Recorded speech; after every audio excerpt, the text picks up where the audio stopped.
What if I told you that Oprah, Ellen, and Rihanna share a secret friend? Now, before you get excited, it's not a Hollywood superstar or a secret society member. Nope. It's ChatGPT, the AI chatbot with a sparkling wit and a wealth of information. But don't worry, no autographs are needed here. Okay, now that we've got the red carpet rolled out, let's talk about how these stars might be leveraging ChatGPT.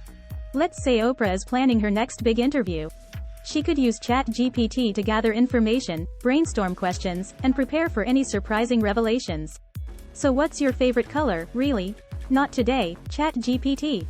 Ellen, known for her hilarious pranks, might use ChatGPT to come up with new ideas or scripts. Plus, imagine ChatGPT responding to her guests' comments in real time. The banter possibilities are endless. And Rihanna, while she's busy being a music and fashion queen, could use ChatGPT to handle customer inquiries for Fenty Beauty, making sure everyone finds their perfect match, and I'm not talking about dating here. So, we see our billionaire friends can use ChatGPT not just as a virtual assistant, but also as a creative collaborator. With such a tool, who knows what you could do?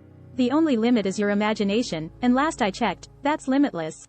Feeling inspired? Jump into the AI bandwagon with tools like Futurepedia.io, FutureTools.io, and Google Bard, which can help you explore and understand AI, like ChatGPT, even better. So, roll up your sleeves and get ready to chat your way to the $1 billion club. Remember, I embrace all challenges of opportunities for learning and growth. For digital marketing help, reach out to https://www.cochangemarketing.com.